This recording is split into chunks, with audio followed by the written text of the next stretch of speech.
Bienvenue dans un nouvel épisode des Chroniques du Cœur, le podcast qui vous guide vers des relations harmonieuses et épanouissantes.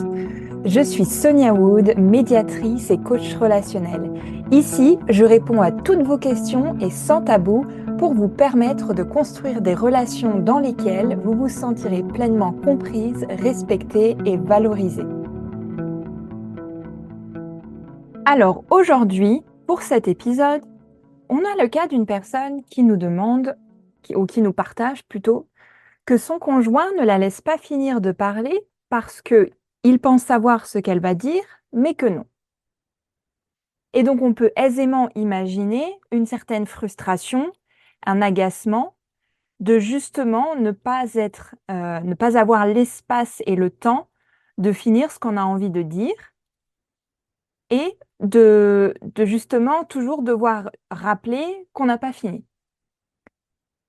L'agacement, il est réel, on est d'accord. Je pense que c'est arrivé à tout le monde de se faire couper la parole ou que la personne, anticipe ce qu'on va répondre et souvent ça tombe à côté.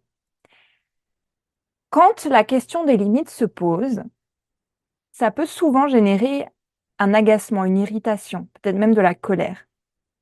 Et donc là, ça peut être intéressant, de nouveau, de se repencher sur la façon dont les limites sont communiquées au sein du couple, dans la relation, et de vraiment être sûr que la façon dont on les exprime soit soit bien, en fait, reçue, réceptionnée par notre interlocuteur.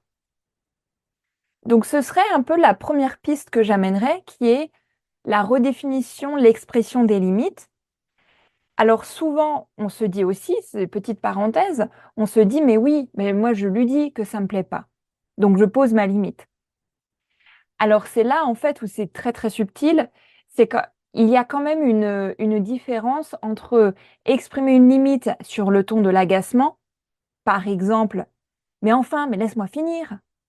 ou alors exprimer une limite qui est plus dans l'échange et qui va plutôt ressembler, par exemple, à: «J'aimerais bien que tu me laisses finir pour ensuite dire ce que tu voudrais». Donc l'approche n'est pas du tout la même. Il y en a qui vont chipoter: «Oui, bon, c'est que des mots», mais en fait, derrière les mots, vous avez toute une intention, vous avez une énergie qui va transparaître et croyez-moi, il y a vraiment une différence qui est notable quand la personne, dit quelque chose sur le ton de l'agacement et de l'irritabilité ou alors sur un ton de recadrage des limites.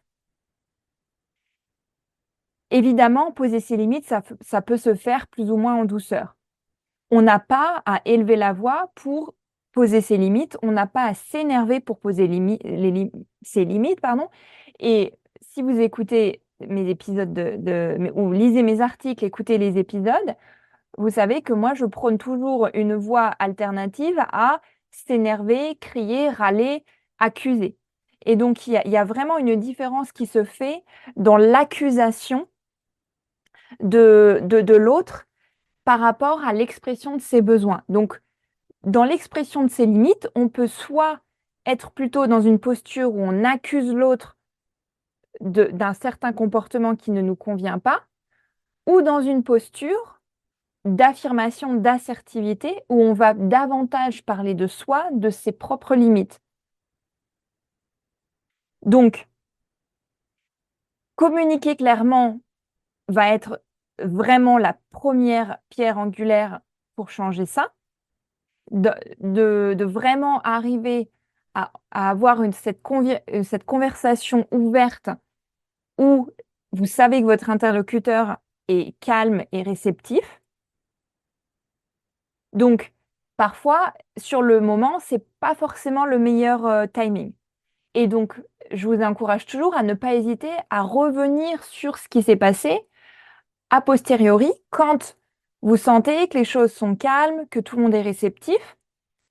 Pour ne pas justement rester sur quelque chose du ressentiment ou de la rancœur et après avec les mois, les années, vous accumulez: «Mais de toute façon, il m'écoute jamais, mais de toute façon, il me coupe toujours la parole» et cetera. Ça, c'est en fait, c'est la rancœur. Nous, en médiation, quand on a quelqu'un qui vient et qui nous dit: «Ouais, mais mon mari, il m'écoute jamais», On demande de préciser qu'est-ce que vous voulez dire. Il vous écoute jamais. De quelle façon ça se définit qu'il ne vous écoute jamais. Et là, on pousse la personne à définir et à préciser un événement concret.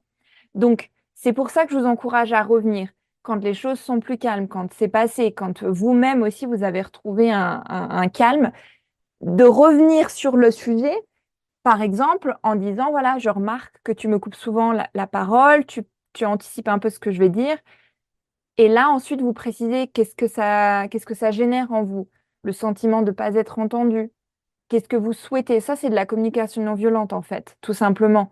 Mais de vraiment accentuer sur l'observation des faits. Qu'est-ce que je remarque? Voilà, que tu me coupes la parole en anticipant ce que je vais dire.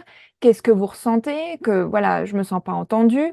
Et qu'est-ce que vous attendez de l'autre? Quelle est la demande que vous avez?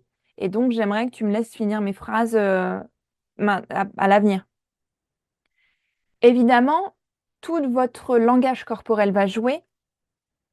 Si vous dites, si vous entamez un dialogue en ayant les bras croisés et en ayant le menton baissé, vous envoyez un signal de non-ouverture en fait. Vous n'êtes pas ouverte vraiment au dialogue. Vous y allez parce qu'il faut y aller, mais bon, vous n'êtes pas super là non plus. Et donc, regarder votre posture va être aussi important. D'avoir vraiment une posture d'ouverture, les épaules ouvertes, le menton levé, d'être dans l'échange, dans l'ouverture du dialogue. Le donc évidemment, exprimer vos émotions, ça peut être très intéressant. Pourquoi est-ce que c'est important d'exprimer des émotions au sein de la relation? Parce qu'en fait, par l'expression des émotions, on vient chercher l'empathie chez l'autre. Donc, petite parenthèse, quand vous êtes face à une personne qui peut être hyper conflictuelle, je reviendrai dans un futur épisode sur l'hyperconflictualité, mais quand vous êtes avec une personne qui n'a pas une capacité empathique soit plus importante ou qui n'en a pas du tout, ça ne fonctionnera probablement pas. Mais disons dans 90% des cas, en général, susciter le côté émotionnel vient chercher l'empathie chez l'autre. Et donc, la communication non violente est très intéressante pour ça, justement, parce que dans l'une des étapes de la CNV, on a l'expression de l'émotion, du sentiment, et donc, on vient susciter l'empathie. Parce que du coup, on rentre dans le jeu, voilà comment je me sens, voilà ce dont j'ai besoin, et on n'est pas dans l'accusation, encore une fois. Évidemment, l'écoute active va être un autre pilier qui va être très intéressant de pratiquer et d'exercer. L'écoute active, c'est simplement être vraiment là. Donc, si par exemple, vous voulez avoir un échange sincère avec votre interlocuteur, mais qu'en même temps, vous êtes en train de checker les messages ou que votre interlocuteur en même temps est en train de jouer sur l'ordi ou de je ne sais lire quoi, ça ne fonctionne pas. Ce n'est pas de l'écoute active. L'écoute active, on a les deux personnes qui sont pleinement engagées dans l'échange. Et je trouve que c'est pour moi un essentiel à la relation de couple, ça c'est sûr, mais en fait à toute relation, d'être vraiment là l'un pour l'autre. Dans une société où on est en fait là mais sans être là, on est connecté mais sans être vraiment ensemble. Donc je trouve que c'est devenu essentiel de retrouver en fait cette présence pour l'un et l'autre, et ça passe par l'écoute active. Et donc ça veut dire que non seulement on améliore la communication dans la relation, mais on s'assure aussi que l'autre nous comprend et que nous, on comprend notre interlocuteur. Donc, si vraiment vous êtes dans une situation où vous avez une discussion assez importante à avoir avec votre interlocuteur, il y a des petits trucs aussi qui sont utilisés, des règles de communication entre guillemets, comme le bâton de parole. Alors, personnellement, je ne l'utilise pas dans mon couple, mais je n'exclus pas son utilisation à l'avenir si jamais je vois que on n'arrive pas à forcément avoir la discussion qu'il faut et que ça se parle l'un après l'autre, personne ne se laisse parler, tout le monde se coupe la parole, etc. Ça peut être intéressant dans les familles nombreuses, par exemple, quand on a 3, 4 ou plus personnes qui sont vraiment impliquées dans une discussion importante. Et donc la personne, le bâton de parole, c'est très simple, c'est la personne qui tient le bâton de parole peut parler et ensuite le rend quand la personne a terminé de parler et le donne à quelqu'un d'autre et ainsi de suite. La personne qui tient le bâton de parole a la parole. Ça peut être intéressant quand vraiment il y a des situations, encore une fois, des discussions à avoir qui sont peut-être un peu plus sensibles, qui suscitent un peu plus d'émotions et qu'on sent que ça va être compliqué que chacun se laisse parler. Donc ça peut être vraiment un bon outil euh, à essayer.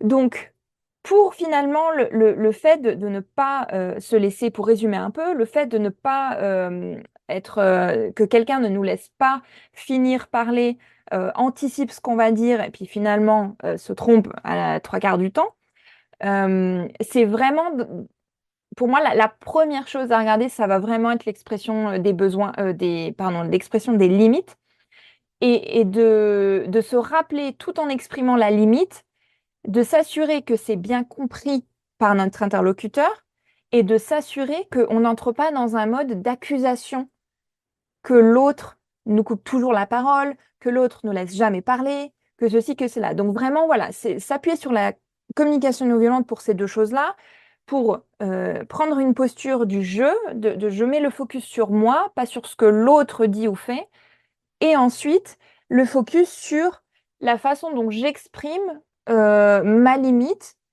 Et si vous êtes un peu plus à l'aise avec la CNV, n'hésitez pas à rajouter aussi dans l'expression de votre limite, l'expression de votre ressenti, l'expression de votre besoin, de la demande que vous faites. Euh, Juste avant de finir, en fait, c'est important quand vous voyez comme ça un comportement qui ne vous convient pas, qui ne vous met pas à l'aise, qui vous blesse. L'important, c'est pas juste de dire, voilà, j'aimerais que ce comportement arrête, que ce comportement cesse, mais derrière, il y a souvent une demande qui manque. Et donc, c'est important de ne pas rester sur, voilà, je veux que ce comportement cesse, mais d'ensuite enchaîner avec, voici ce que j'aimerais. Et donc, de ne pas se contenter de dire à notre interlocuteur que euh, on en a marre, que c'est pas correct, que couper la parole, ça se fait pas, que gna gna gna gna. Mais ensuite, donc, en reprenant tout ce que j'ai dit dans l'épisode, voilà, par rapport à l'expression de la limite, etc., mais ensuite d'arriver à la fin avec la demande. Et la demande, c'est pas un ordre.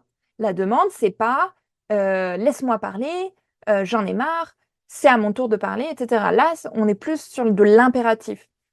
La demande, c'est s'il te plaît, j'aimerais que tu me laisses parler. S'il te plaît, j'aimerais que tu ne me coupes pas la parole. S'il te plaît, laisse-moi finir avant d'ajouter.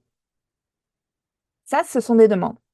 Donc voilà, gardez en tête aussi l'expression de la demande, c'est tout aussi important. Merci d'avoir été avec moi pour cet épisode et j'espère qu'il vous aura plu. Si vous pensez que ça peut aider quelqu'un que vous connaissez, n'hésitez surtout pas à le partager. Vous pouvez également me poser toutes vos questions avec le lien en description et je me ferai un plaisir d'y répondre dans un futur épisode.